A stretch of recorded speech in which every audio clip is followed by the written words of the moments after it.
Louisville,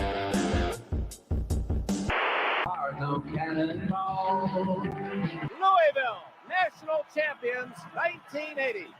Cardinals have won the national championship. 75th NCAA college basketball champions.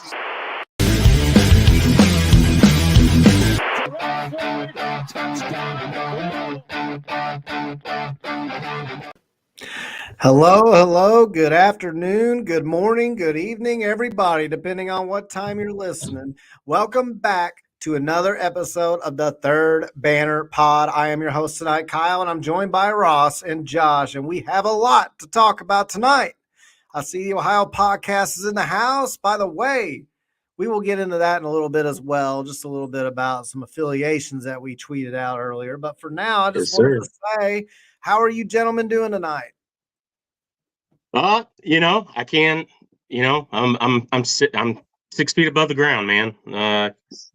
I'm black and red till I'm dead. And, we've got some life to us right now. We got some spunk, we got some moxie, all the positive juju. Things are looking pretty good.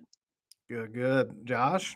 Yeah, same. I mean, we seem to be trending up while a certain school to the east seems to be trending in a different direction. So you just love to see it. So I'm doing well. So did something just drop about the Scott Drew thing, or you just mean in general with all the decommits? Just in general, okay. I'll take it. I still think he ends up there, but yeah, we'll see. But I did want to talk about a lot of stuff going on with us because see, something I did notice today, and I understand the UK stuff's a big deal, but they were really pushing that on local shows today, and man, I'm more concerned about what we're doing here in our backyard. It is fun to look afar, and I've been sharing some tweets myself about it. But man, we've got a lot going on. I mean, it started like this morning, for example. Ty Spalding over at Rivals dropped a bunch of scoop about multiple big visitors that are coming this weekend for basketball. Pat Kelsey getting things done on the recruiting trail. Now it's just up to sealing the deal. But we got guys like Dante Maddox, who I believe is our top guy that's uncommitted that we want. The guard out of Toledo, marksman, but he can also drive it to the lane, big frame, really good, score from every position type of player. But a new name popped up that Ty shared, and that's Chris Youngblood, and he's out of South Florida, and he's a beast. He's a beast, conference player of the year. Oh, that sounds familiar. We already have one of those that we got on the roster. He's a major D1 prospect. Major. And even, I mean, I've said Dante Maddox is at the top of my list, and I mean, he's still way up there. But this Chris Youngblood guy, man, he's got a game that would translate to any school. Not that Dante Maddox doesn't. I mean, really, give me either one of them. If you give me both of them, that'd be great. The thing with Chris Youngblood, I believe Friday is when we expect him to come visit, and he's got other suitors lined up. In college or in high school recruiting, you always want to be the last visit, but in portal recruiting, you normally want to be the first or second visit. Yep. And that gets me to Dante Maddox, guys. I think him in particular, with the amount of effort we've put in, I believe we need him to commit on the visit. If he goes to Illinois, I'm going to be nervous because that's the school. He's from that area. They have a lot of NIL money, and then they were in on him early as well. So if he goes on that visit, I'm going to be nervous. But if we can seal the deal like we did with Terrence Edwards on campus, I feel good, guys. And then we've also got Nick Boyd, Florida Atlantic. I told y'all a while back, I mean, my theory was that the whole John L. Davis situation was a PR stunt to really kind of put our coach in a bad light, and that the real reason why we were going to fly to Boca Raton was to see Nick Boyd, because I'd always heard that. And here he is coming on a visit. And so, or at least he's expected to. So Nick Boyd would be a good support guard, probably off the bench. And he has a lot of experience, including that Final Four run his freshman year. And then, of course, we got Rain Smith, who's already committed, guard out of the College of Charleston, and James Scott, our center, who, oh, by the way, just happened to just turn 18 years old.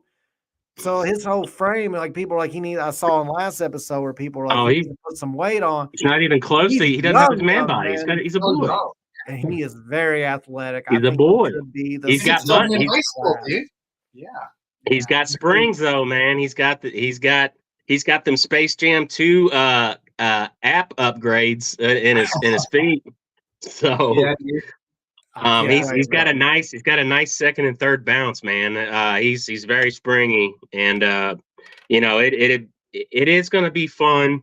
Going back to Youngblood, I think this dude is somebody that could be. I think he's so good at this point right now. Like what I see is that he could be somebody's sixth man on an NBA roster. I think he's that good. I really do. And he is the kind of player that can absolutely flip your team from one season to the next. He is the impact. He is an impact player like Damian Lee was the year we got him and Trey Lewis. I mean, that is how vital and how big a player like him could be. I want to get this kid so bad. It just came out of nowhere today. I didn't have a lot of time to look and really get into it, but I seen y'all talking about it on Discord. I was like, oh, yeah. Okay. Mm-hmm. I was like, so all I got to say is get this kid here now, get him here on Friday, show him the money. Don't let him leave. Make him ours. All right. Because we got the banks. Got to get that paper. Let's get him, baby. That's what I'm talking about. No, Ross. And you know what I like that PK is doing is like he's mixing it up. He's bringing Rain and James Scott as part of the visit so they can help sell them too on PK's system, what type of coach he is, because PK doesn't have the the guys that would typically be there to host a visit, right? So I think he's kind of using James Scott and Rain Smith in that way. Like, hey, I'm going to bring these guys in. They can sell them on me. And he's like, I'll sell them on the University of Louisville. Like, that's easy. Like, that's no problem, right? So I think he's using that. So I really like that. I love that he must have been in our Discord or heard from somebody in our Discord. PK must have, because he's only going after guards. Like, for – that other coach, like we were begging for guards, right? And now it's like, he's like, you guys want guards? Like, I'll give you 8, 10, like he's just going crazy after guards. So I love to see that. Then the other thing too is like all these names keep popping up. Like we'll hear about a transfer. And then before, Connor used to share them in our Discord and we were like, dude, like that's cool, but whatever, but now like, we're on every list. Like every single time an exciting player comes up, Louisville's name is connected to him. Like Trent Perry from USC, he decommitted and, former top 50 player. And it's like, well, that's cool. But like, what does that have to do with us? Nope. We're on the list. So I just love it, dude. Like PK is just killing it right now. Do you guys remember when Eric Musselman in Arkansas, like we were sitting there waiting on just like 2 or 3 guys to our name to be in on? I'd be like, this would be a great player. Name never showed up. This would be a great player. Name never showed up on the list. Arkansas was always on the list. Like literally Arkansas. I thought that's where you were going to go. I thought you were going to say, man, we would really like to get this dude. And then like, well, they put us to the side like baby in the corner. We were never on the list. We never reached out. It's like the following schools have reached out to this guy in the portal, and we would never be on the list, but Arkansas always would. In fact, every damn time. Last year, I was mowing my grass one day, and I got a phone call from an Arkansas area code, and I picked it up, and it was like, this is Eric Musselman. I didn't know if you had any eligibility left. And I was like, I'm 5'9", 170 pounds. The only thing you're 5 feet nothing. I can't smoke anywhere on the court. The only thing I can smoke is lick of athletic ability, man, or on a smoker, man. Come on now.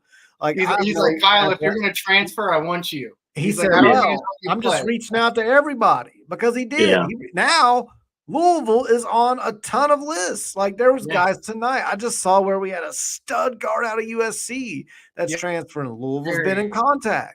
Now, are we going to land Trey on White? These guys? No, but we get to look them up as fans, as recruiting nerds. We get to see these names. We see their name is on the list, and then we get to go watch highlights and listen to that stupid music on that YouTube transfer portal video that they play for every single recruit. But hey, I'll take that song being stuck in my head when my wife's sitting there like the meme thinking he's probably thinking about other women right now. And I'm rolled over there and I got the Portal music in my head. And I'm thinking about all these guys that could potentially come to Louisville. I mean, I'm excited, guy. I'm really excited about what Pat Kelsey is doing.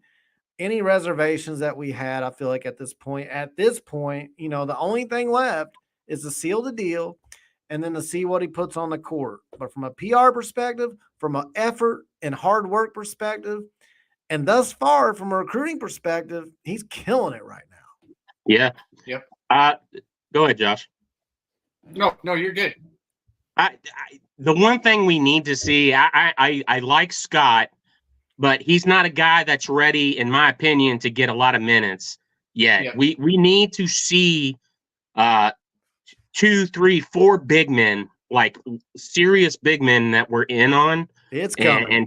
And I think it has to be because the way he plays, you know, 4 out, 1 in. Like you're gonna need somebody that can sit there and shoulder a lot of the paint touching and just be somebody that can support that space in the middle the way he likes to play. So we need somebody that is going to be that person, a physical presence, really gets after the rebounds, really physical. And that person would also be a nice compliment to Scott when he comes off the bench, because that's what I see happening right now. Yeah, I just don't think Scott's, you know, got his man body yet. He's just not ready just yet to be that guy. But in time, he could be. But right now, this year, we need somebody that is going to be that presence in the lane, both defensively and offensively. That's right. That's right, Eric. I know that's Eric. I think it's Eric on the Ohio podcast. I guess there's another guy that's on there. So if it's not you, Eric, I apologize.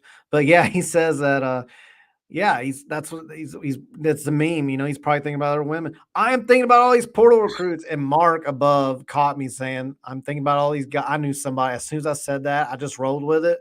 But I knew somebody would catch it and be like, "We got to clip that," and they will. It'll be in our group chat forever now. It's just gonna live there for eternity. So great. It is Eric. So good to see you in here, Eric. Sorry, Josh. Go ahead. I'm sure you had something else to say on top. No, I was just gonna say, you know, we've heard different things about big men, but the thing with Pat Kelsey is like he's looking for very specific players. You know, I've listened to all of his interviews now. Like he seems like he's really got it dialed in about he's not just going for anybody. Like he's very specific about the type of dudes he's going after. And clearly, like the biggest theme I've seen so far is 3-point shooting. Like he's obviously like this is a premium. Like 3-point shooting is going to be at a premium for our team. So I'm excited. You know, I know that big men help is on the way. It'll be interesting to see what type of a guy he goes after there.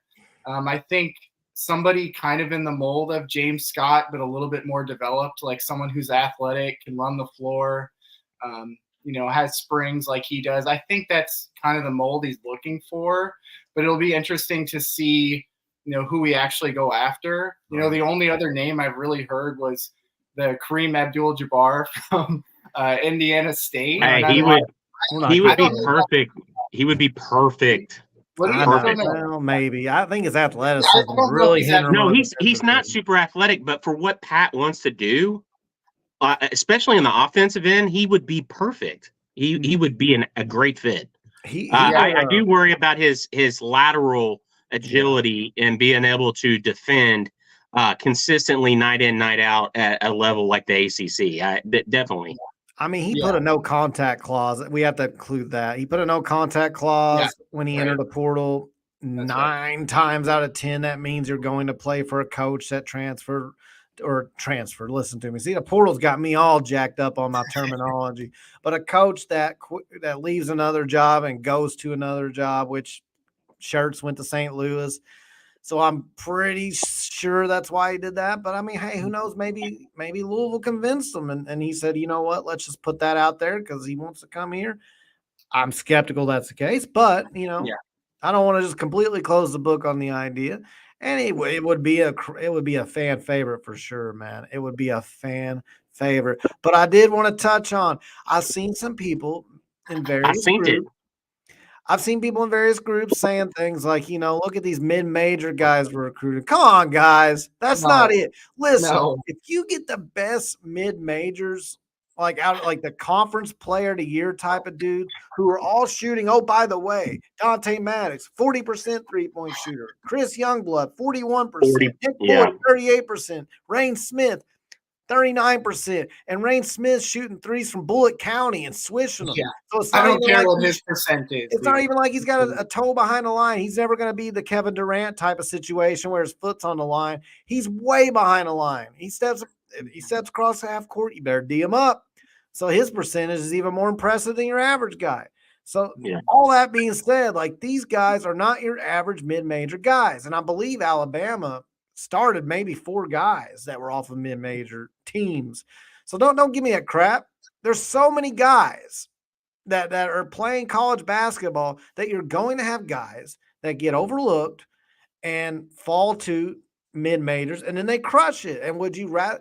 I think people get enamored with high school stars, but how many times we see a 5-star guy who just never pans out, and they go from school to school, and all that potential goes untapped? Give me these guys here. If you get a couple of those guys, like I know we're in on is it DeLeon from Tennessee? Is that how you say his name? Yeah, DeLeon. And I know he was a 5-star guy, and first year he had some injuries, got stuck behind Tennessee's depth with the guards. A couple of guys came back that weren't expected to. I caught you putting the glasses on this time, buddy. Yes, caught it. Last time I got a lot of grief because none of us even acknowledged it. And then I rewatched and was like, "Crap, man, I totally missed that." I caught it. But that being said, take a guy or two like that has a lot of potential and have him come off the bench, and maybe he realizes his potential and taps into that. That's fine. But if you have a bunch of proven guys who are like juniors and seniors who can get you a bucket at any time at that level, like I'm telling you right now, Chris Youngblood's game, every big school is going to want Chris Youngblood without a shadow of a doubt. Dante Maddox, we're battling Illinois, among others. Michigan wants him. I know other schools want him. What's his name? Underwood and Illinois' team, they look to be a very good team to judge on what he ran and, what type of players they're wanting in that system. For them to say that they like Maddox as a fit is a compliment in my opinion. I think having somebody like Illinois after him is good competition, and it's in the end, you can have stars, you can have ratings or whatever, but it really does come down to what programs are coming after kids. Doesn't matter if it's out of high school, if it's in the portal now, like who's coming after you, what offers do you have? That is important. That shows you what type of player and what type of coach is looking at that player and their resume and their track record of evaluating talent. So, I think Maddox would be great. I don't think he's going to make or break this team, just me personally. I think there's a lot of players out there still. But I'm the DeLeon kid. I really, really like. So a week ago, maybe 10 days. I don't know when it was, but we were looking at players that were on College of Charleston's team, and that Mayor Wall kid is on Charleston's team, and he was a freshman this year. I don't think he got a ton of playing time, but he's got a lot to like about his game. And I'm really hoping that in the end of all this, we hear that he is coming here, because I like how his game could possibly work here. But while I was watching videos of Mayor Wall, I kept seeing this kid over and over flashing on his high school team. And I was like, who the hell is this kid?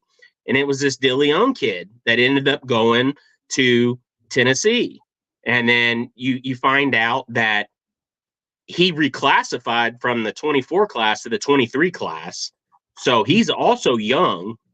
And, people are like, well, he didn't get a lot of playing time at UT. He's a young kid, and you had multiple play. I mean, UT was they were an Elite 18. Am I not right? Yeah. I mean, so unless you're a diaper dandy, baby, I mean, you're like, what freshmen are going to play, like major minutes in this day and age of NIL? Like, it's just not going to happen, So I like DeLeon's game. And I think I would be super happy getting him here, and I'd be super happy getting Mayor Wall, his former teammate. I can't remember what high school they played for, but he's at College of Charleston. I say bring him in too. Word of God, wasn't it? Yeah, I think you're right. I think it is Word of God. By the way, a UK center who's a very athletic center. Just I think he'll follow Cal to Arkansas. Yeah, probably, but. He is a Word of God kid. So I'm not going to try and pronounce that name, but no, I'm not touching it because I just don't. I don't know. Yeah, how's it spelled? I can't even. He was the kid that just decommitted, right? Yeah. So I did see somebody talk about Pat Kelsey's offense. Can't get a good grip on his offense. To me, it's.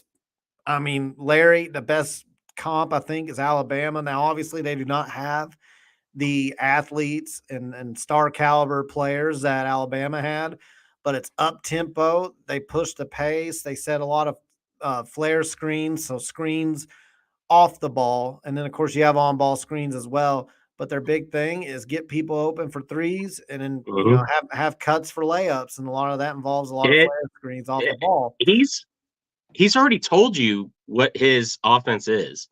Go watch Nick Nurse in the NBA. That's his offense. Like it's heavily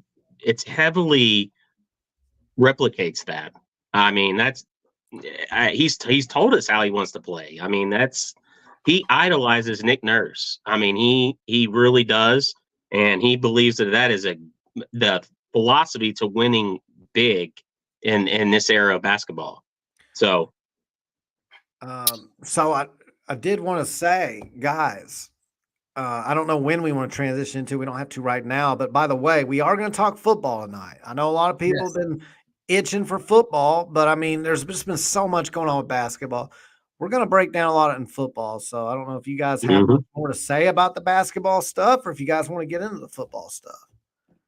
I'm good with getting into football. All right. Yeah. Ross is always good getting into take these off. Yeah. Let's start with Connor's comment here. Josh Griffiths is coming on a visit. Now, is that true or is he trolling? Is that the Florida State guy? Yes. And backed out. The big country guy that like 4 years ago, I feel like it was, committed for a week or two. And the whole time he was committed was like flirting with Florida State openly, like, come get me. And then he went and visited and he was gone. And then all of a sudden, I think after 1 year, he left Florida State. And I mean, we never heard about him again. So it's just kind of funny. So the tweet says Tarleton State defensive lineman Josh Griffith is expected to visit Louisville next week. Oh, it is true. He's not trolling. I asked him he's trolling because that's a name that we used to laugh about because his nickname was Big Country. So that's just hilarious, man. It all comes full circle. But anyway, guys, I did want to give a shout out to a guy in our group chat, Trent Jesse, who worked really hard on these slides. All I asked Trent to do last night because he's a football nerd, man. Yes. His NBA takes were on fire last night too, but there's other NBA takes that I just don't know about. I'm not sure about it. But when it comes to football, Trent is a guy who knows his stuff. He'll claim other people know more than him or whatever. They don't. But he's just being humble. But I asked him last night as a former offensive lineman, and he loves to watch O-line film. I just said, hey, could you give me some tidbits on how the lines look and what you're expecting from our linemen? I know you've been watching film on them. So I wake up this morning, and I get an entire depth chart PowerPoint slide with pictures, with names. And he's like, I just couldn't sleep, so I just did this. It's just a little something. I'm like, a little something? Like, brother. And then, of course, he still drops all the information about the offensive lineman based on what he's seeing. So we'll get into some of that. But I did want to give him a shout-out for putting this together. I'm going to go ahead and bring it to the stage here. But the way too early depth chart, we are going to go over it because football, spring game, is next Friday at 7:00. I hope I see some of y'all there, Josh. I know you're in Iowa, but Ross, I hope to see you there, and I hope to see some other people there. I mean, I'm excited about it. I hope the weather I'm in there, but I'll be there no matter what. I'm in there. Jackie says, time for Louisville to rise and Kentucky to fall. I don't know if that's in basketball or football, but hopefully both, since we kind of need it in both. But let's go ahead and start with the most prestigious position in all of sports, the most important position at least, quarterback, and what we're hearing so far. So, of course, our starter, Tyler Shuck. Been hearing some good things out of him in spring practice. He's still kind of recovering from some injuries. So I'd say he's still not fully back to being in the swing of things, but he's had a lot more he's had a lot more good days than bad days. Yes. And I think the key battle, though, in this position, and I don't know if you guys agree or not with me, is between Pierce Clarkson and Harrison Bailey, which Trent put Pierce or Harrison because the reports have shown it's going to be one or the other. Varen Vid's good to see you in here, man. Hey, y'all check out Varen Vid's stuff sometime. He's got some good stuff. Yeah, so Kyle, the big thing right now is trying to figure out, I mean, you've mentioned this, I think, in the Discord, the big thing with Shuck is not the talent, but you worry about his injury history. You do, and that's not being negative. It's just the truth. No, I mean, that's not being negative at all. Like, if you look at his history, I mean, he's had different injuries. Multiple. And like season-ending multiple injuries. Yes. So you do worry about that. But I've heard that when he throws the ball, it, jumps out of his hand like he's got a rocket for an arm. Yeah. He has everything you'd want out of a college QB, a D1 QB. But so looking at that number 2 and number 3, that's going to be really important because those guys are probably going to see the field. They got to close the gap. It can't be like last year. That's my fear. It cannot be where one guy is just crushing it and every single person behind him is like a big drop off. Like, we cannot afford that. No, that's 100% it. We need our number 2 to really be like a 1B, right? Like, we need that guy to really step up. And early reports were that Harrison Bailey was having he was standing out a little bit better than Pierce was. But it seems like Pierce has really been starting to stack better days. So he's starting to widen that shorten that gap. So his legs provide an element none of these other guys have. Yeah. Shuck has some of that, but Shuck gets hurt. So and Shuck, So that's the big thing, Kyle. I think you mentioned it, but trying to figure out who that true number 2 guy is going to be probably most important there. Yeah. I went to open practice last Thursday. Jason was there. I was hoping the weather, and the temperatures to be more accurate, to more precise. Would have been warmer. Because of that, I think that's why they moved practice indoor into the Schnellenberger. It was hard to catch all the position groups, and try to really look at people when you're not at an elevated position. We were ground level, but I can tell you right now, Tyler Shuck has everything. He's everything that Brohm wants in a quarterback. He can absolutely move. He can move, and it, like you said, Josh, he doesn't even have to go through a half throwing motion, and the ball, he just flicks his wrist and the ball just comes out. He's got real talent. It was not a fluke that he was starting as a true freshman at Oregon, coming out of high school. I mean, the kid's got unbelievable talent. And it shows why the Brohms prioritized him in the portal the way that they did, and the approach that they took to go get somebody like him and have a lot more money to go out and get a lot of other guys at other positions of need. I will say that the day I was there, that Pierce, I felt like had a good practice. There, like you said, there are things that he brings that the other guys just can't really. And I think Tyler Shuck is. Yeah, I agree with that. I will say Tyler Shuck is an underrated athlete after what I saw, and they didn't even try to. You can just see the way he moves, like he's the real deal. But Pierce, is exactly what you think he is. His balls. Geez, that sounds terrible. Great balls. Yeah. His the balls he throws, had a good velocity out to the boundary and out to the sidelines. And I like the kid's confidence. He is very confident, man. He believes in himself, and he is not 6 foot.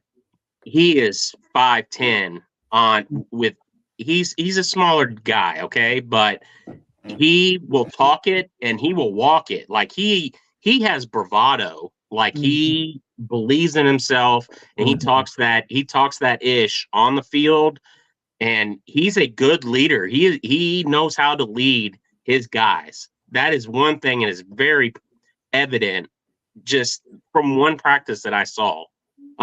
Harrison Bailey is a lot more like Tyler Shuck. Like the ball just kind of it just comes out of his hand, man. He doesn't have to do a whole lot. So it'll be interesting.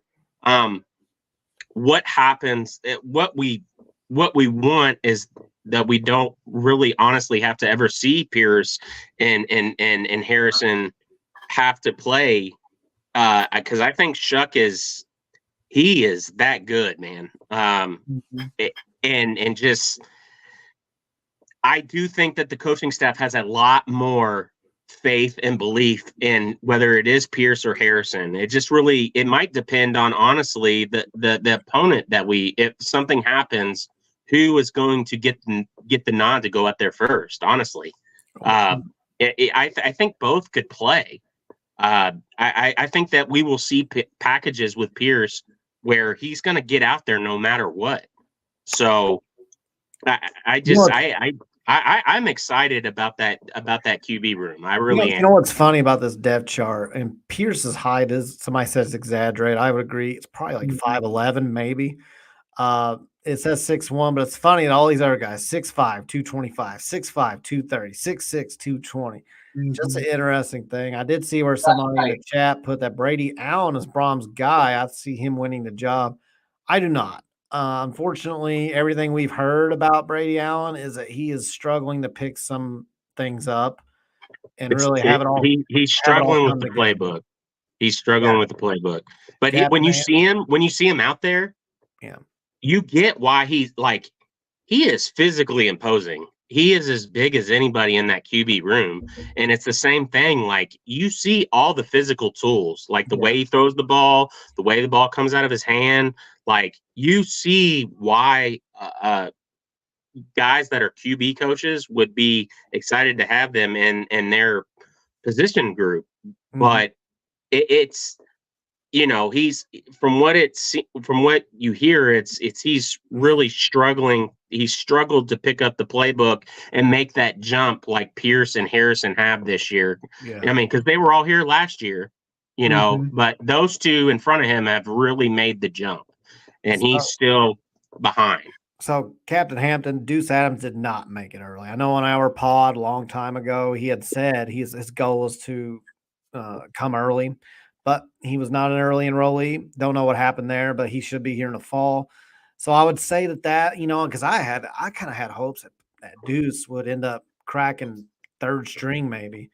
And now I do not have those same hopes. Yeah. Not that he can't, but I mean, that's going to be really hard to do in one training camp. So let's move on to running backs, guys, because this, from the season ticket event the other night that Jeff Brohm had, my understanding is that running back was the room that he sounded the most optimistic about. And I mean, for good reason. Let's start with Penny Boone, which on here says 6'1", 230, but let me look at my notes here. I think he's down to 216 pounds, according to something that I read, where he's, and I mean, that was the goal, was to get him. I didn't know it was going to be that low, but it was to shed some pounds. I think he came in about 240, if I remember right. I mean, he was a bus, But the Yeah. thing is, when you're that big and you can still have some agility and be nimble, but when you take the jump up from the MAC into the ACC football, you got to bring a little bit more speed and a bit more slashing ability and agility that you don't get when you're carrying 240 unless your name's Michael Bush, which is like a unicorn. So him getting down to 216, I'm curious what that really looks like. Does he still have the pop? Mm-hmm. And did he gain enough speed and agility to offset maybe losing just a little bit of? But I mean, the other argument is, well, maybe all of the weight that he lost was bad weight, and he still has all the strength that he had before, and that would be scary. But Brohm seems to be really happy with this group as a whole. It sounds like Maurice Turner has taken a big jump, and I mean, he's still impressed with Kewan Brown. Isaac Brown apparently has jets. Apparently he has burners, and that's what the coaching staff was talking about, I guess, at this dinner the other night. And of course, Donald Chaney out of Miami is kind of an overlooked guy, but he's a very explosive guy. Came off an ACL injury 2 seasons ago. He had all the makings of another great Miami running back before that injury, and he still was a pretty good, significant impact. He kind of had a Garindo type of role on Miami, not to the extent Garindo did towards the end of the year last year, but like the beginning of the year, Garindo, that's kind of what Chaney looked like throughout the year. So if you can get that much production out of him on top of Penny Boone just crushing it, and then Maurice Turner takes a lead, I mean, already I'm not worried at all unless we have a bunch of injuries. But if everybody stays healthy, I am absolutely not worried about this group at all unless our line can't block for them. As long as the line does their job, we got ourselves some running backs, boys. Yeah.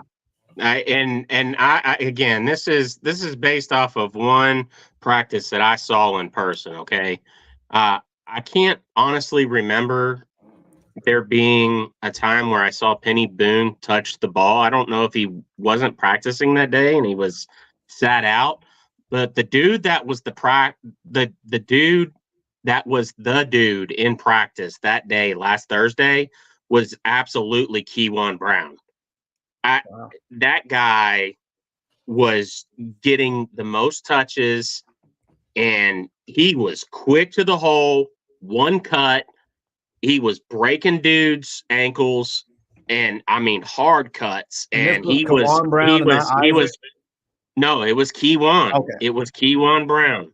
Just making sure because I had to double check the roster that I had. You know what I mean? Yeah. I'm like sitting there. I'm like, this kid is killing it. Like, he broke multiple big runs. Just really natural one cut ability. He's big too, man. Like, I can't express that enough. Like, Kewan Brown is built like a running back. At least I like to see him. He's like low and squatty, very strong lower body, like big bubble, big thighs. Like, but he's not like, he looks like a track athlete almost. Like, that's the way he's built. And he's fast, dude. He's got second level speed. And he's going to be an absolute factor this year. Like, what we were seeing in that practice that day, I don't think that was just like a one-off that day. Like, the Brohms were giving him his touches because it looked like he earned them. And he was killing it. I'm telling you right now, like, he was a problem. And Donald Chaney, he was getting a lot of like goal line rep touches. And, you know, I think that is probably a sign that he's probably a pretty physical runner, if I had to guess. I mean, the running back room is stacked with a lot of running backs that really complement each other. And, you know, going back to Boone, like I said, I don't remember seeing him touch it. I don't know if he just was out of practice that day, but if he's down to like 216, what you're hoping is that you go from 240 to 216. You're hoping that a guy like that gains that second level speed to be able to break big plays.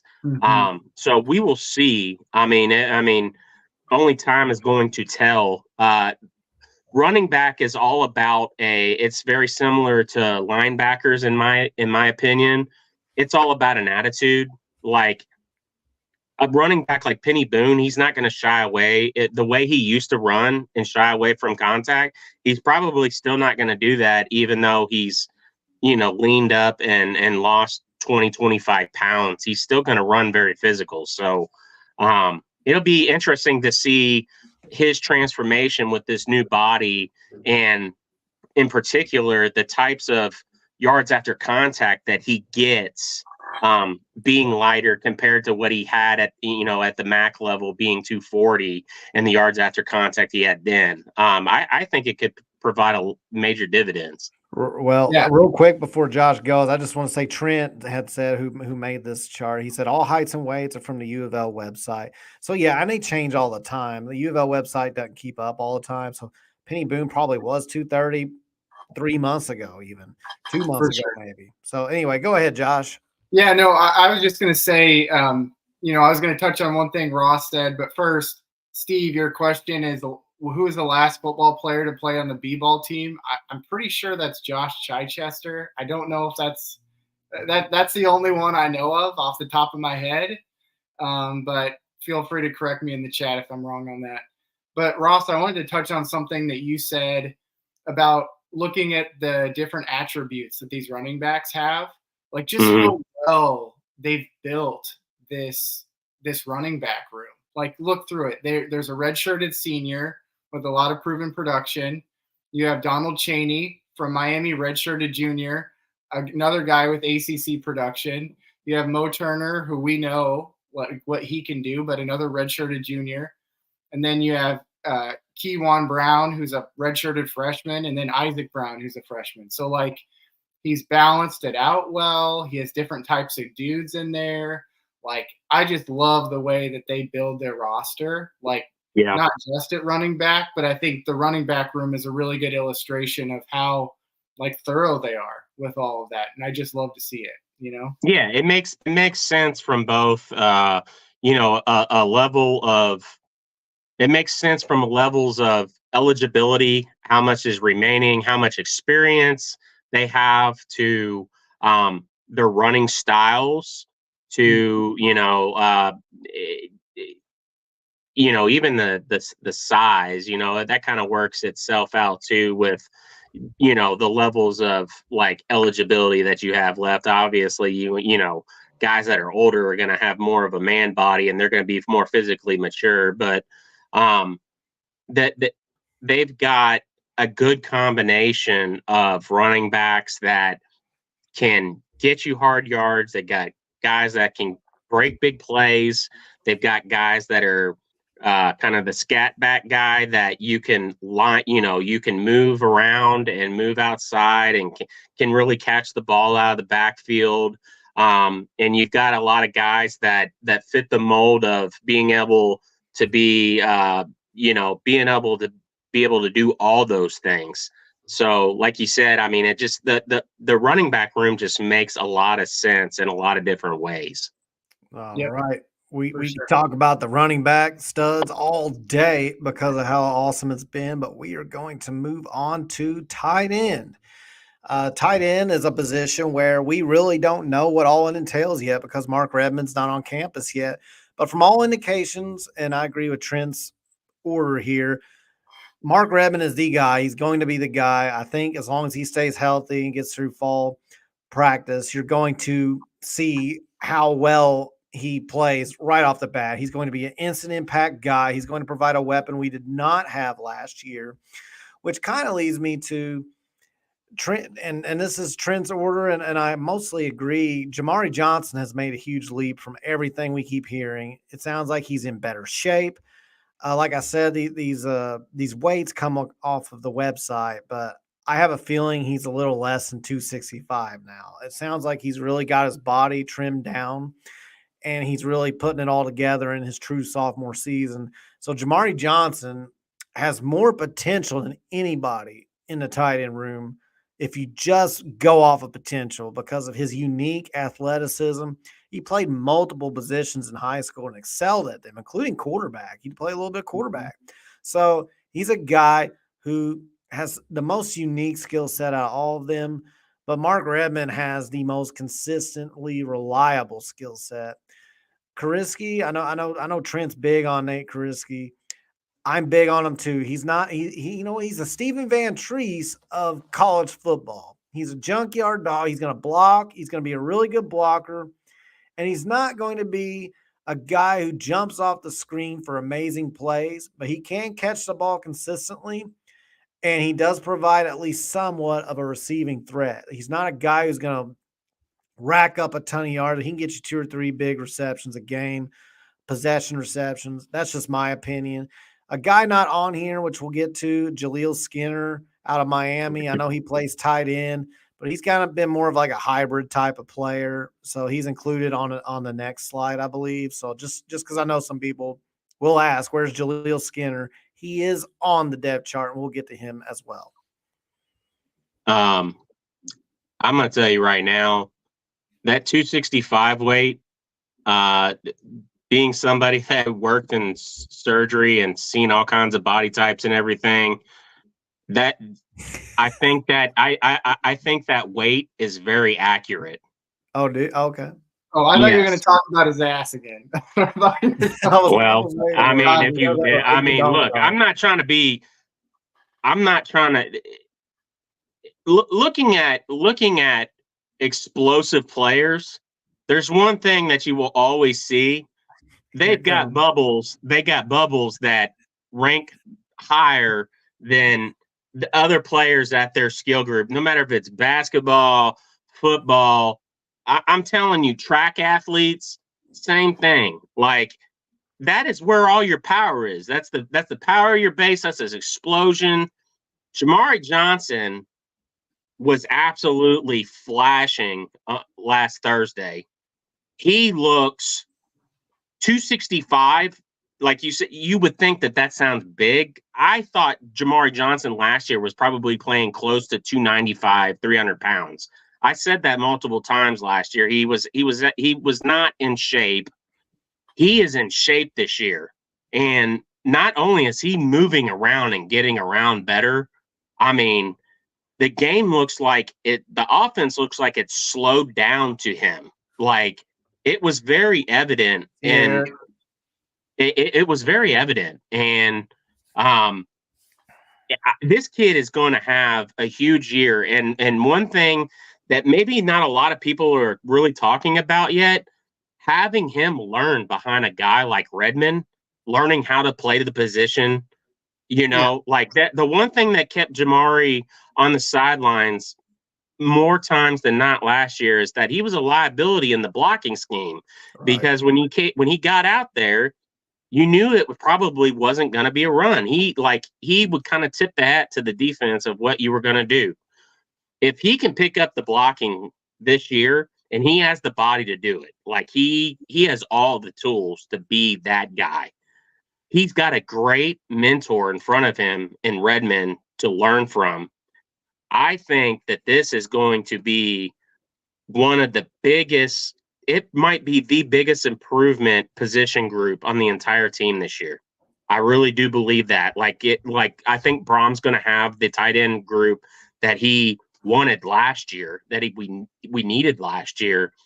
It's here this year. I believe in that 100%. And Kariski is a problem inside the 20. Like, he is a dude that will give you everything in the goal line. Like, he's not a liability in there at all. Right. So he'll pass against Florida State. Yeah, he'll play dirty. I know he hit the ground and popped out, but I'm pretty sure it's a touchdown. Yeah. He'll play dirty. He'll get in there. He'll chip block and go out for a pass. He's pretty damn reliable, man. Like, I feel really good about this position group. I really do. Yeah.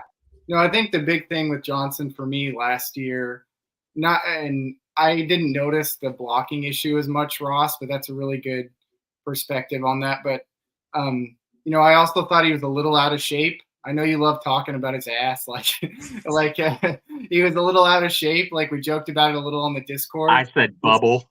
Yeah, bubble. That's fair. So seeing him drop weight and get in better shape, I mean, you saw what he can do in high school athletically, right? So you Dude was hurdling over people. yeah, At and that was 6'6", 290 pounds. right. And now you have, a year of a college weight room and, get a nutritionist and really like bulking up his body the right way. Like, dude, I'm stoked. I'm ready. I'm telling you guys, when you see spring ball next week, I'm telling you, he's gonna flash. He's going to you're gonna be like, who the hell is, like, I'm telling you, you see a body like him, as big as it is and well put together as it is, and the way it's moving, that is a major problem. Like, the first time I was like, shit, who the hell is that? And then I was like, oh, that's Jamari. I was like, damn, I feel bad for whoever's gonna have to tackle this dude. Like, you're gonna have to put your helmet in there. You're going to receive a hit when you hit this kid. He's going to be a problem. He is going to be a problem. For sure. No, I think we're all excited, not just from what we've heard, but what we've seen on tape. I'm ready to see him hurdle a guy in a Louisville uniform, right? Like, I'm ready to see him hurdle a Kentucky player. All right, boys, we're gonna move on to athletes, and I don't think we'll spend too much time on this one because this is kind of like those hybrid positions. Jaleel Skinner was brought in out of Miami. He's a guy who can provide, his athleticism. It's kind of like a tweener type of position where you can be a tight end, but you're a little bit under, you're not, he's 6'5", 225. I wouldn't say that's undersized, maybe the weight a little bit, but he has the athleticism to do a few different things. Kind of the same thing with Isaiah Cummings out of Kentucky. We remember the way he was used against us, unfortunately. And I think you have these kind of guys for certain packages where you can bring them in. And Dwayne Martin, that's a guy who at fullback, if you remember last year, he had some big blocks, man. Like, that's what I remember. He's a good player. He is a very good, reliable player. Yeah. Yeah. And so junkyard guys, but I did want to kind of go on to the offensive line.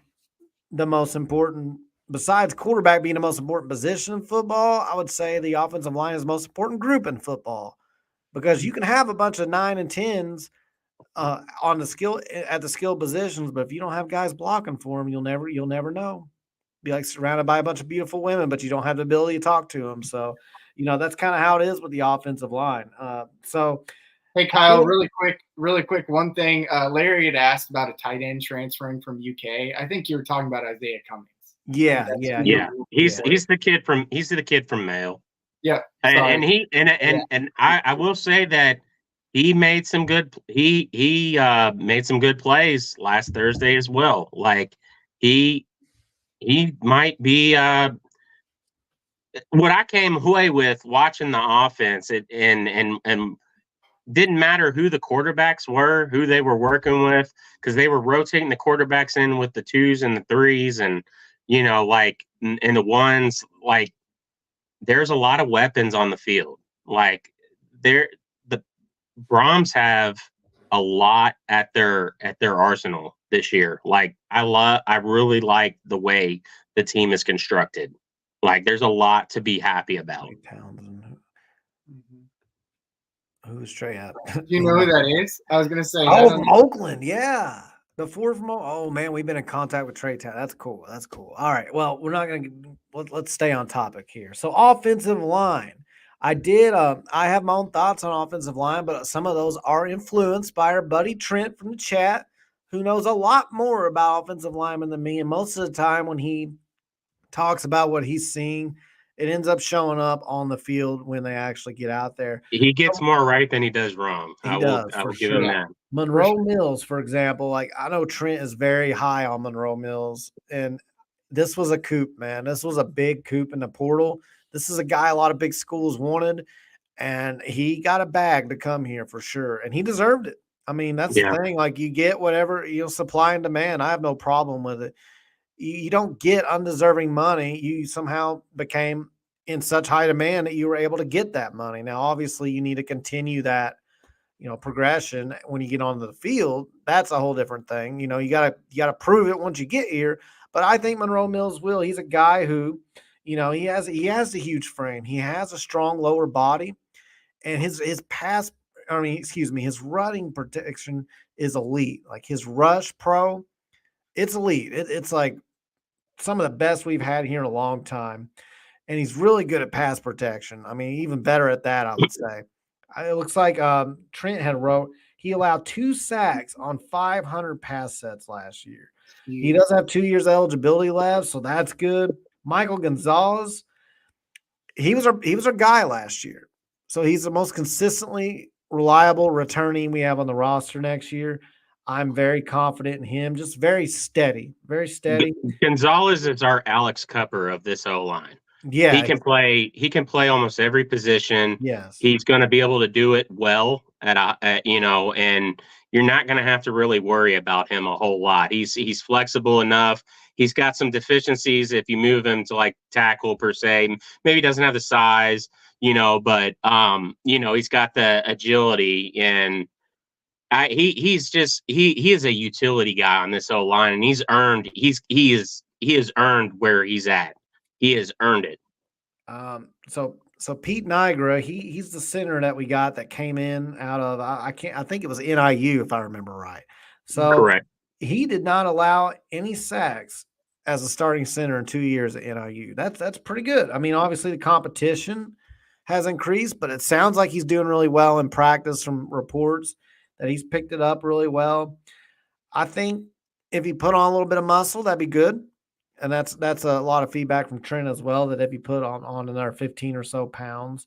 But I think I feel good about where we stand now. Obviously, you don't want to go to your backup center if you don't have to. I think Austin Collins could do it, but your center's the one. Like, I mean, Hudson had to gut out a lot of injury. He had a nagging injury, and I was just always worried that Hudson was not going to be able to play. Now, obviously, Hudson's like an elite center at the college level, so.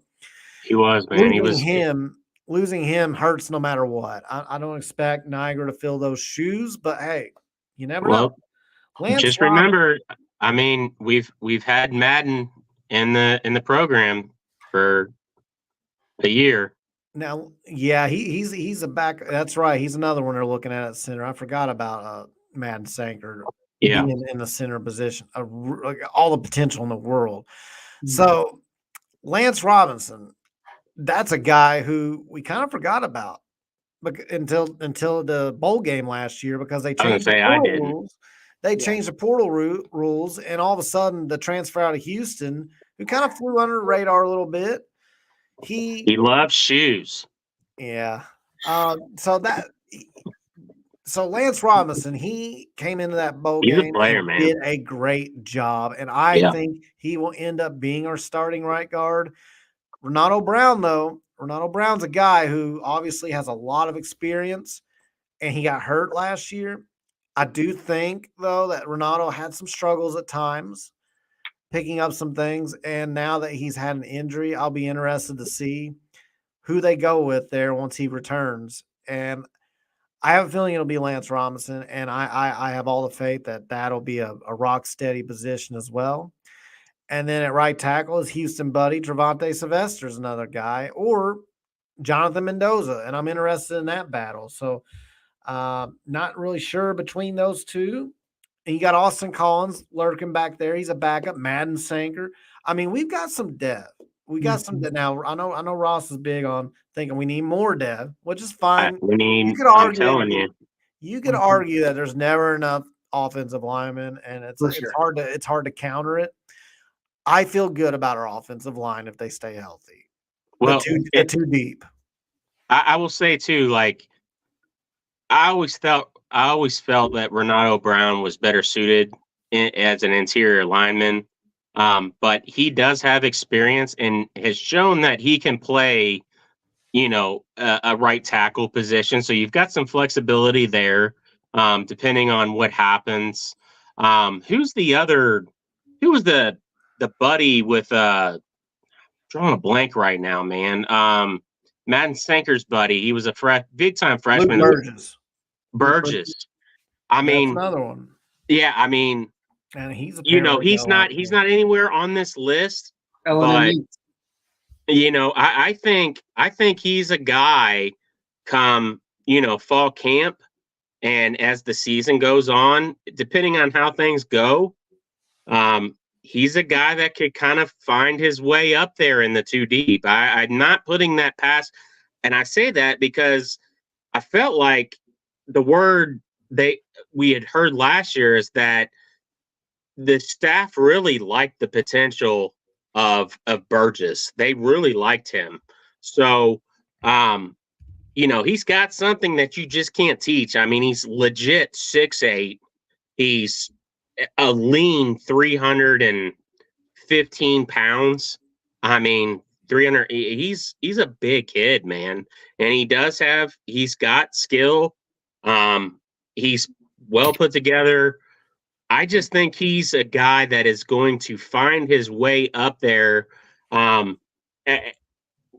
could be completely wrong. I'm just not huge on Mendoza. I wasn't ever really. The staff knows way more than me when it comes to evaluating talent. But to me, Mendoza is the type of guy that you have on there, again, is somebody that you could possibly move him inside. You could move him outside on the right, on the strong side. But I just don't see you relying on a guy like that. I think he is a type of player that you bring in here that is going to be used. And this sounds terrible. Okay. I could be completely wrong on this take, but there are guys that you will bring in that you use as leverage and motivation to get your young guys to make that step, to pass them, to give them something to shoot for. Okay. And I think Mendoza is one of those guys. I really do. I don't think he's a bad player. I really don't. I just don't see him as somebody that's going to be ever starting on this line. Like, it's just not going to happen. Like, and it doesn't need to happen. Like, I don't like how I just think he lacks physicalness at the point of contact. He doesn't have a great punch. There was nothing about him that I was really wowed about. On the flip side of that, Monroe Mills, going back to him, that dude is nasty. He is the nastiest O-lineman that we have on this O-line. He is going to punish and punish and punish. He's going to keep punishing, and he's going to keep beating the hell out of anybody that is lined up against him. And he's the exact type of guy that you want on your O-line. You want 5 O-linemen just like him. Just like him. That guy is going to play himself into a draft pick this year in this offense, especially if we have a killer year like I think we can with Shuck back there. If they keep Shuck healthy, oh man, I'm telling you, man, I like good vibes, dude. Good vibes. Yeah. Couch House, that's a good question. You're talking about Keontae Goodwin. I don't know what happened to him. I don't know where he ended up. Is he I think he was just visiting, right? Did he take a picture? No. Oh, yeah, that's funny. Yeah. There was a picture that floated around. No, I was just going to say, I think in a few games the past few years, we've been used to getting pushed around at the line, and it's been really frustrating. These are big boys. Yeah, and now look at what we have. 6'7", 315, 6'4", 300 pounds, 6'9", 310. I know, Ross, you're not as high on him, but those are some big dudes. I mean, you cannot teach size. You can't. And if you look at the top teams across the country, this is the standard. What they look like. This is what you have to have. Yeah. And so it's nice to see us at Louisville start to embrace that mentality. And we all knew this is what we needed, but it's nice to see that come to fruition. So it'll be interesting to see. I was impressed with the little that we saw from Lance Robinson last year. He looked really good. Yeah, I'm surprised to see him listed under 300 pounds. The way he played much bigger than that. He played much more physical. Renato Brown is a guy that has. I mean, he's under 300. I know, but I thought for sure he was probably 310 pounds. I really thought that. He played like that. He was very physical at the point of attack. And like a guy like Ronaldo Brown has all the size that you want, and he's got the leverage and the arms that you like to see, but he finds himself where he gets in trouble is he finds himself not moving his feet, and he gets out of position and he holds. We've seen that for 2 or 3 years now, and I think that's probably where he is right now. So that's going to be a very interesting dynamic and battle there at right guard, honestly. But I feel whether it's Lance Robinson or Ronaldo Brown, we really can't go wrong. Like, I like both of them there at that spot. Like, I feel very good about that. So I know y'all disagree. I just think that what we have in the wings, and we see how much things can change so quickly in football. You need another 2 guys that I feel like we need another utility guy that can move around on this O-line, and I feel like we need another interior. I don't know. I feel like we need another left tackle for sure. All right. So I don't know. We'll see. I just feel like we need another 2 guys. Yeah. So we're gonna go to receiver now. This one, and it sounds like we need a little help here, guys. This is the one I'm a little worried about. After what we went through last year, it makes me a little worried even more. It sounds like at the season ticket dinner that they had, where Coach Brohm spoke the other night, that it sounded like, at least the impressions I got from a couple of people that attended, were that he sounded a little more lukewarm about the receiver room at this time. Like, it still needed a bit of an upgrade, which not terribly surprising. We've been hearing that when the portal opens back up for the spring in football, that they are going to target a couple of receivers. Ja'Cory Brooks sounds like he can be a solid, steady possession receiver. I know he came off of a lot of injuries, so he's kind of trying to get back to being healthy. And it sounds like Colin Lacey might have had some injuries as well that he was dealing with this spring. So maybe we didn't get to see everything out of Colin Lacey. We have to have him be the guy. He has to be the guy. And he had really good stats at South Alabama. I believe it was over. Actually, there's the graphic right there. 1,300 receiving yards, 91 receptions, 7 touchdowns, 14.5 yards per reception. He's a guy who can fill the Jamari Thrash role very well, in my opinion. He may even have a little bit more burst than Jamari Thrash did. So, and I know they both had the same trainer. So that's a big thing. I know Steph Brown was training him. I know Connor had pointed that out to us before. And so he comes from that same lineage, and I think he's going to be a great player. But I'm a little worried. Chris Bell needs to take a leap. He needs to get his head on straight. I haven't heard a whole lot about him, and maybe that's just me not figuring out what's going on, me not finding the right information. Haven't heard a lot about Chris Bell this spring, but he's going to have to dominate. He's going to have to live up to his potential this year. And then you've got guys like Katarius Hicks, who I'm very excited about his future. He's a redshirt freshman. He's got wheels. I think you need to design some plays for him. I think you need to get him out there at least a few plays a game, because he's a burner.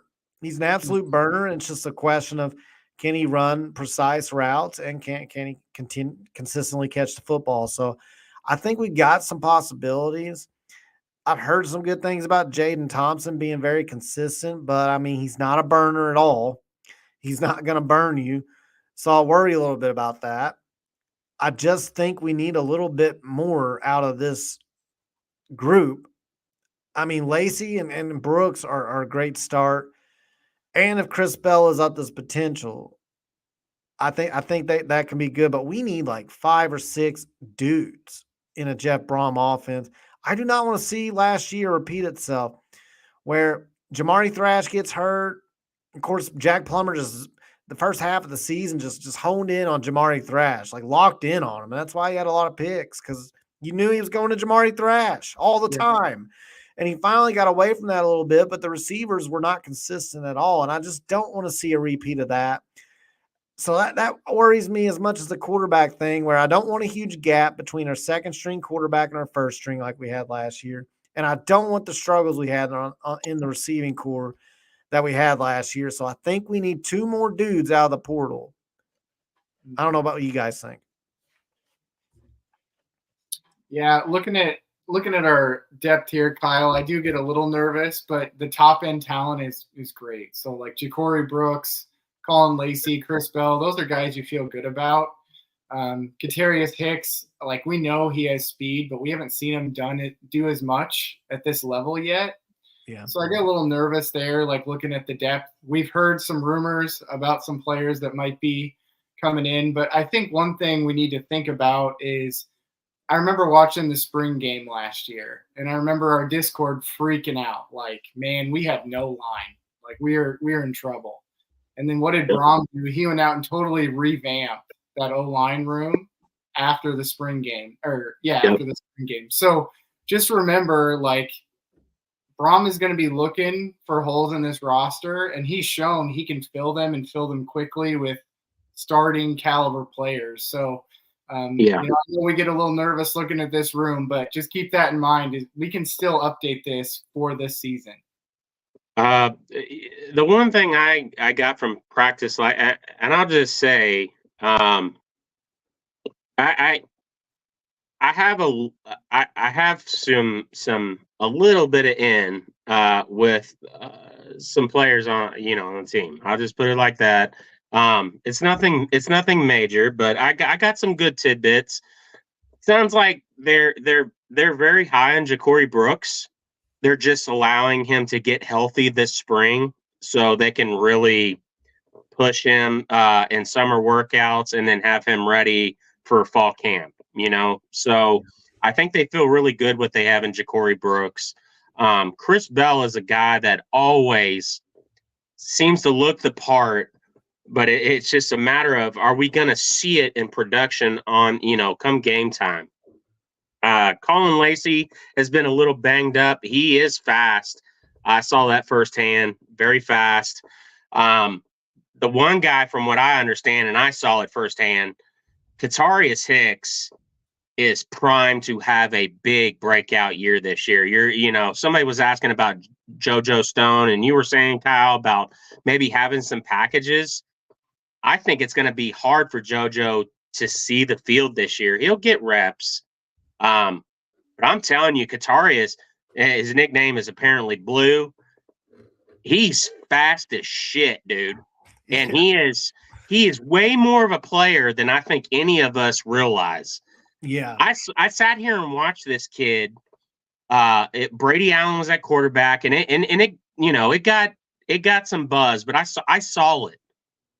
He went down the sideline. Brady Allen threw probably a 35-yard pass, 40-yard pass down the sideline. It wasn't a bad throw, maybe just slightly underthrown, but Hicks had beaten his man. He literally slowed himself up, turned around, made a play on the ball, and mossed the DB, like literally contorted his body, mossed the DB, gathered the ball, brought it down, took like a half a step backwards. The DB fell down because it was like Hicks had pulled the chair on him. Right. Like all this is going on in real time.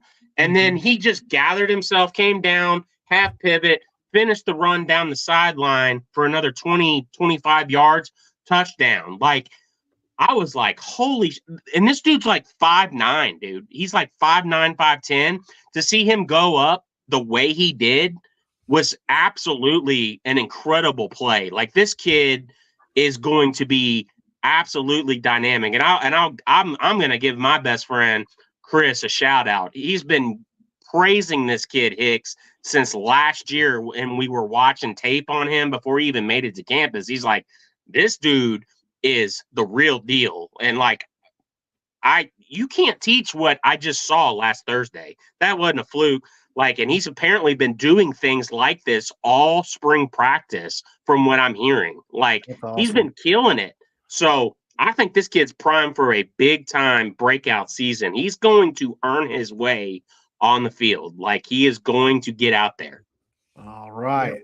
For sure. We are gonna have to breeze a little bit quicker through the defense. We get excited about football, so we are going. But I'm like, man, we took over an hour on the offense alone, so we're gonna have to. Well, not over an hour, almost an hour.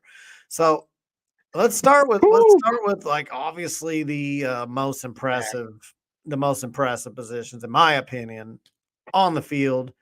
Defensive line with Ashton Gelati and Tyler Barron. And Ashton Gelati, one interesting thing about him, and like I said, I'm going to try and make my points quick, is he's apparently up to 280 pounds, and they are playing him in multiple spots on the defensive line. He's a monster. Makes me a little nervous, only because, we know how good of an edge he is. So to have him on the interior, I just hope we're not taking away from what made him great. But I also think, Mason Rieger on passing downs is a beast. And so if you can put Tyler Barron, Ashton Gelati, and Mason Rieger out there at the same time on passing downs, good luck, man. And that doesn't even touch guys that aren't even here yet, like Thor. I mean, I think the defensive line, like if they, as long as they stay reasonably healthy. I mean, Raymond Puryear had some great moments for us last year. Even our third string guys like Green, for example. He's I'll be honest, that one dude, he's got all the potential in the world. But I mean, what do you guys think? I'm going to hand it off, and let's try to pick up the pace just a little bit. Yeah. No, I think Adonijah Green is going to be again going like same thing as Hicks. I think we're going to see Adonijah Green be an absolute. I was calling this last year after the spring game. Every time I watched him on the field, he was so fast off the ball and off the edge, and he's got great size. He's got tremendous leverage, and he's able to keep that speed off the edge and maintain that leverage, which is a special trait. And this may not hit home to a lot of people, but there was a Georgia Tech defensive end years ago. It's probably been close to 15 years ago now, named Michael Johnson, and he got drafted by the Bengals, and he was a Bengals defensive end, and he was damn good for a long time. That's who Adonijah Green reminds me of.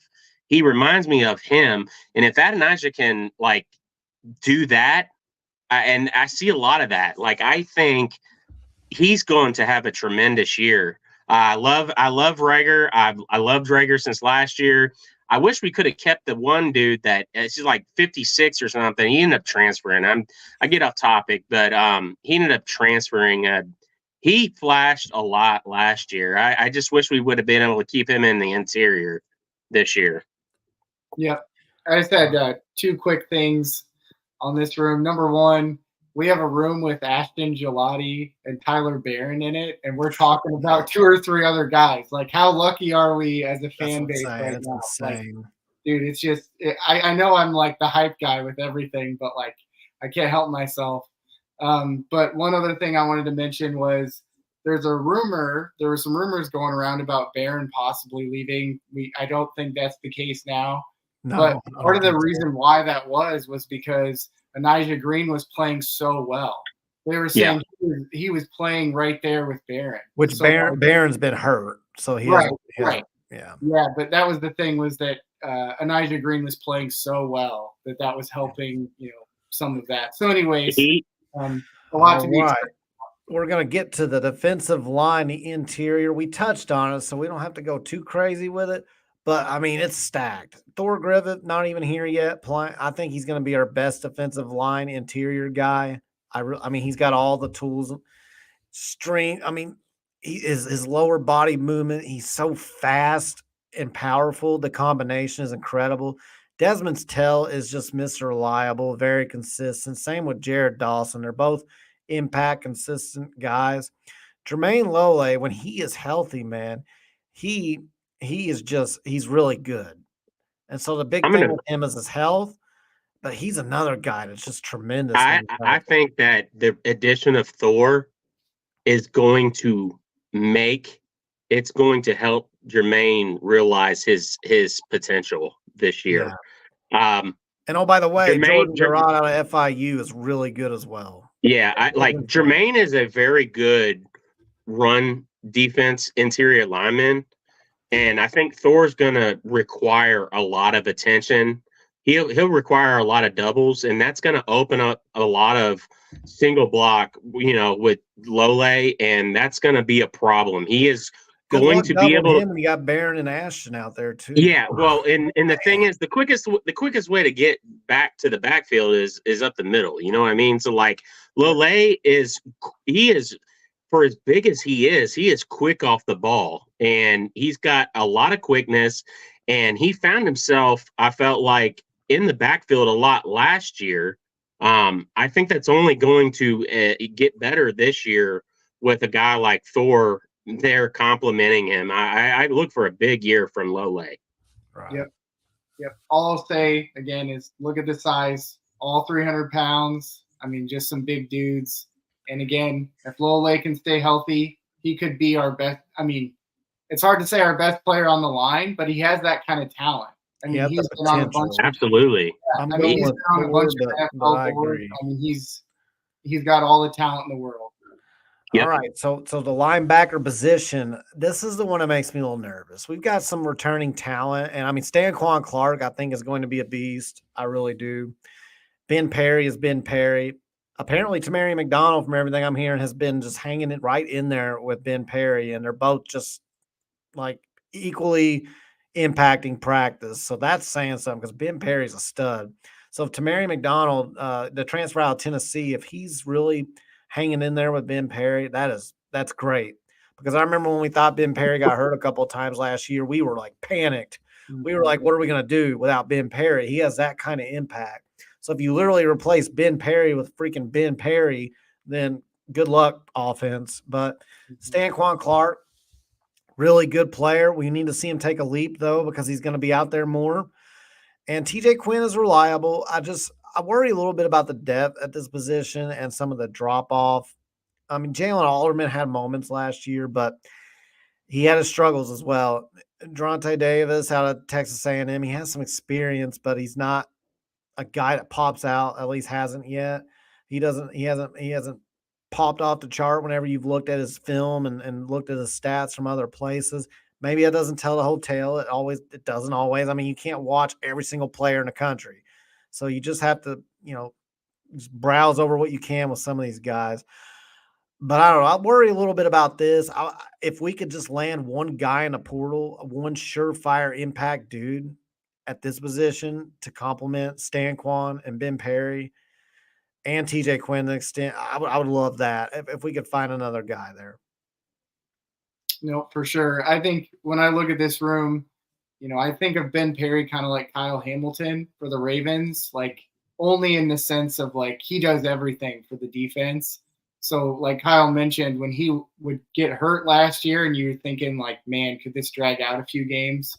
Like that definitely caused a little bit of panic. So it's nice to hear that, with McDonald, we might have a guy who can step in for him. I mean, do that. And then, Stanquan Clark, that's the other one I really think about as a freshman last year. I mean, he was doing some non-freshman things. Like he was really popping off the tape. I think even in like the spring game, I remember he had a play where we're like, who was that? And it was he's good.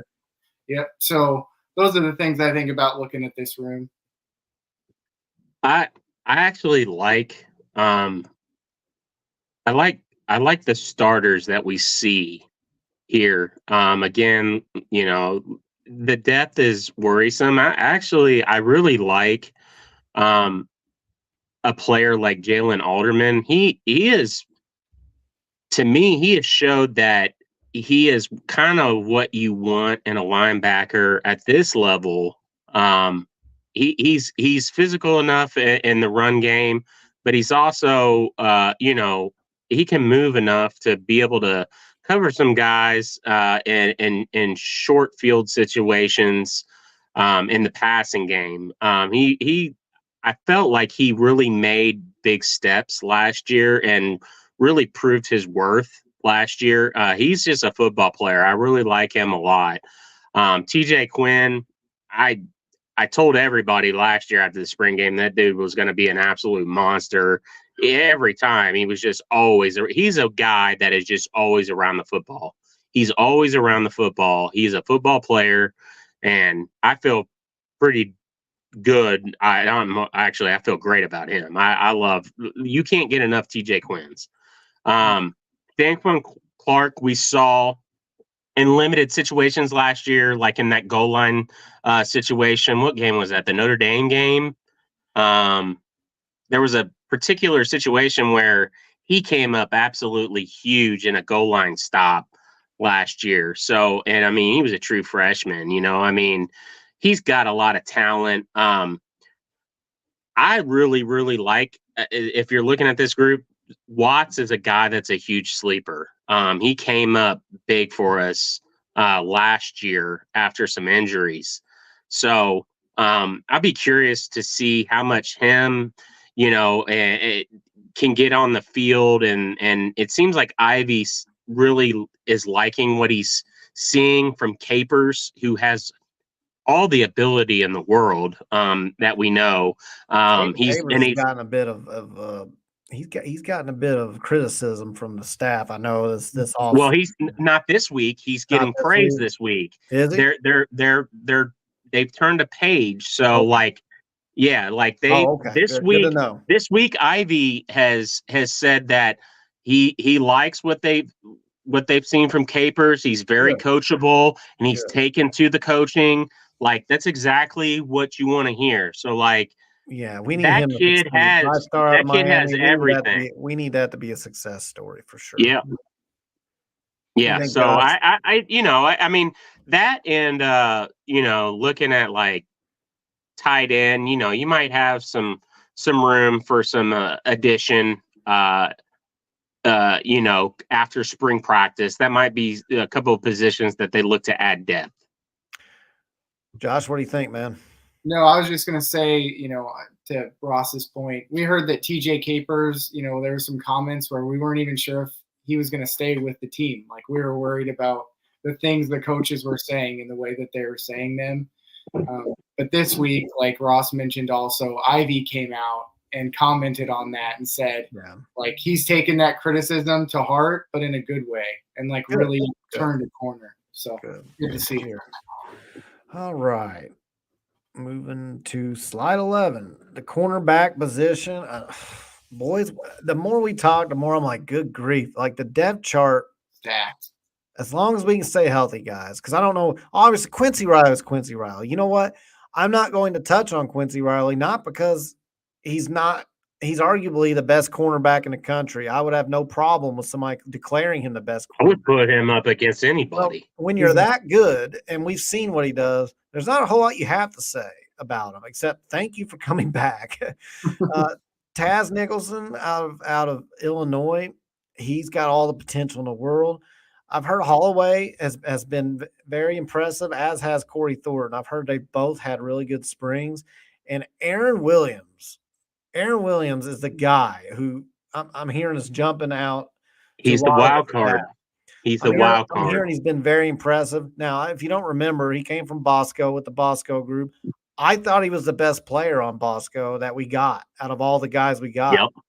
I watched, and it's based on watching two of their games. So I'm not going to sit here and act like, but both of those games, he was locked down. He was a lockdown corner, and he was doing it on a tour ACL. And so then he was recovering from that. And apparently he's much better off this spring. He's much healthier, and he's killing it from every. He's much healthier. They're stacked, man. Cornerback, another one. Yeah. Props to the staff for stacking the roster in the portal. I mean, this is an impressive group of people right here. Aaron Williams looks the absolute part. He is the type of corner that, and I don't know how people feel about this. He is the type of corner that Stoops has used against us to eat in that rivalry game. He has the prototypical size that we've been continuing to see at the NFL level, and he's got all the athleticism in the world, and he looks healthy. He's moving well. He's got a tremendous ceiling. I really think by the end, I think sometime in the middle of this season, it's going to be him and Riley starting. He's that good. Like, he is that good. Like, he just has things that the other players don't have. And he's so quick twitch for as big as he is. You just can't teach that. You cannot teach that. Yep. No, and I think, looking at this room, the one comment I have is I follow NFL pretty closely, NFL draft especially. So I follow a bunch of scouts on there. And I remember when Quincy Riley said he was coming back, they were like shocked. They're like, yeah. What? And I mean, there were multiple different scouts, different teams, totally unrelated, that were tweeting. I mean, they were like, Quincy Riley's not coming back. That can't be right. I mean, so when you look at that with Aaron Williams on the other side potentially, and if Corey Thornton can outplay Aaron Williams with all the potential he has, it's a good problem to have. Thornton's that dude. And I feel like we keep saying this. Like, I feel like every single position group that we look at, I'm like, man, we're stacked. Man, we have a lot of guys there. Like, I feel really good. Now we'll see what happens after the spring game. That does tend to show a few weaknesses, just like it did last year. So we'll see what happens coming off of that.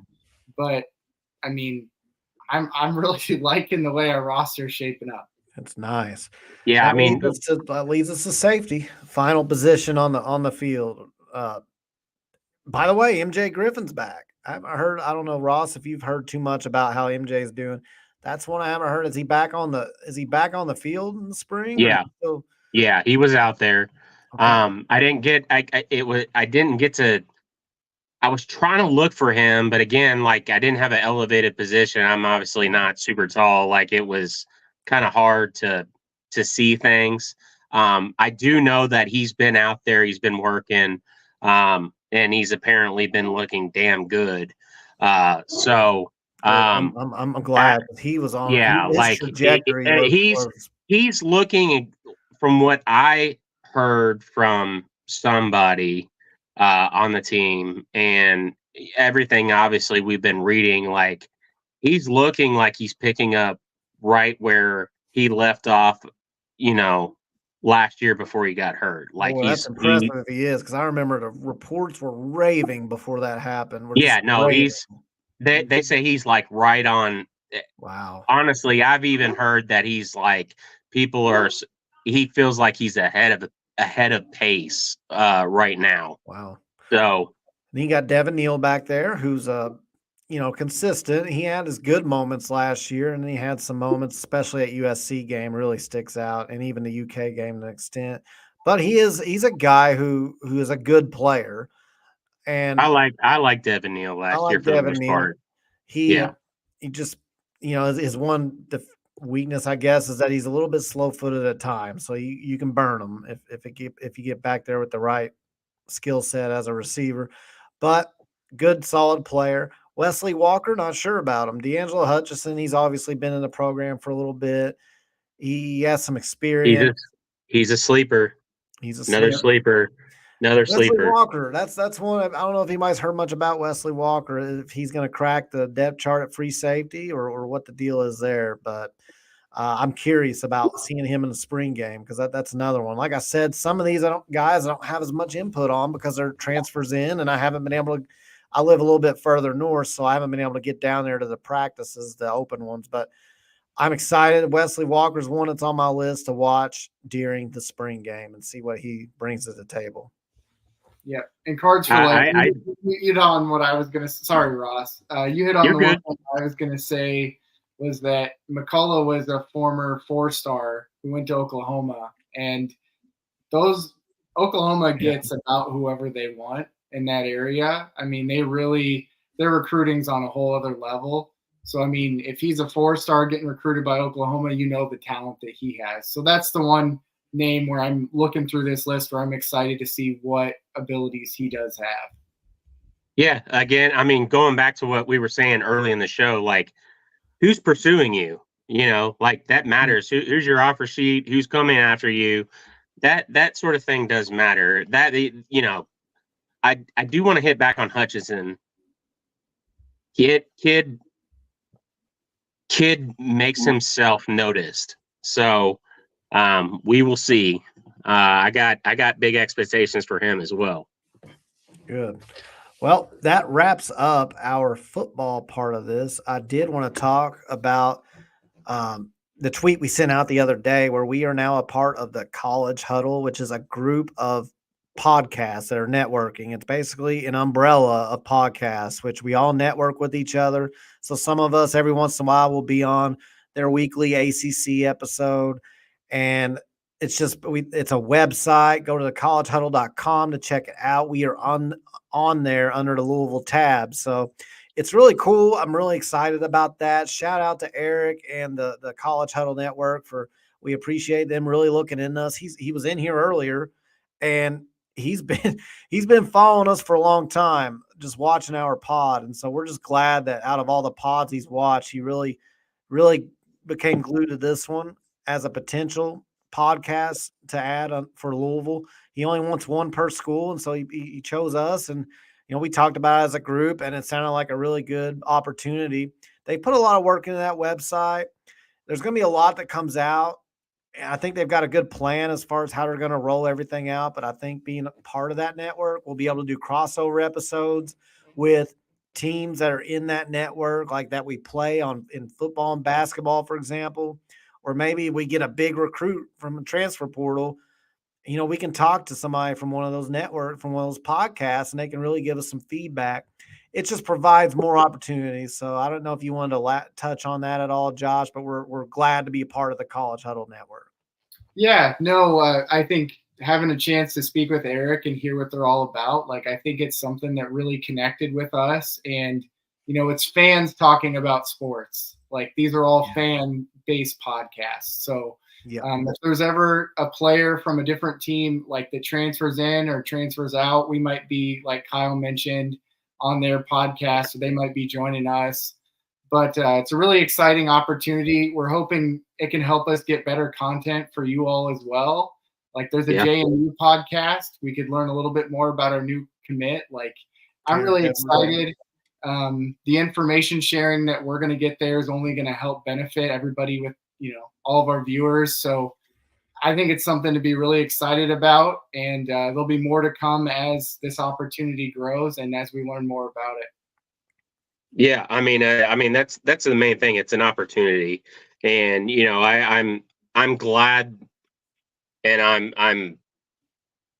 I'm humbled that they chose us. It means a lot. I said a few shows ago when we got our first donation. It's not a donation. It's a super chat. Super chat, me personally, I never thought that we would, you have dreams of grandeur, and stuff, but you never it's not real until it's real. You know what I mean? And this is just another thing to say that this is real and people notice, what we're trying to do. And again, it just comes from a very, very good place. We are just fans like all of you all, and we love this, and we love our school, and we love our sports programs, and we love our city, and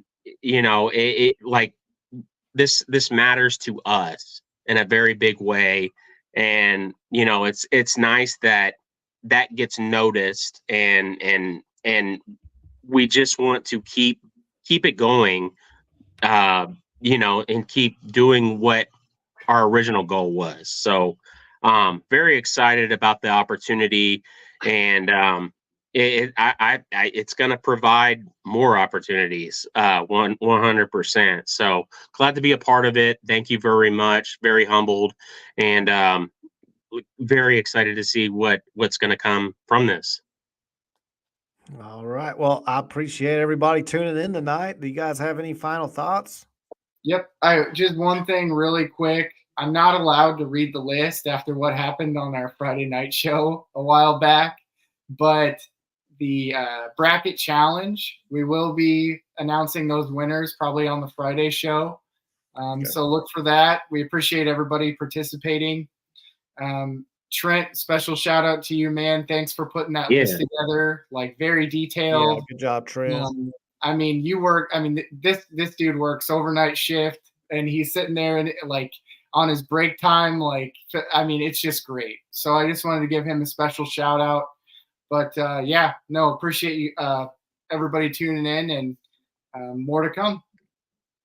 Yeah, absolutely, man. Like I said at the very beginning of the show, the vibes are great right now. We've got a lot to be excited for. And, it's always about the Ville. It's always about the Ville. And, let's keep the positive mojo going, because these are good, exciting times that we're embarking on right now. So very excited to see where everything is going. So we've swallowed a shit sandwich for a lot of years, and I'm ready to like be handing those out. Okay, so like, I mean, this is our time. I really do believe that. So go Cards, go Krogering, go the Ville. Let's go, baby. So that being said, I just wanted to say before we get off the air, the Friday episode, be sure to tune into that. It sounds like Ty's got a really good game plan, as long as we can get enough people on there. And that being said, I thank you guys for listening, tuning in, like and subscribe if you haven't already, and go Cards.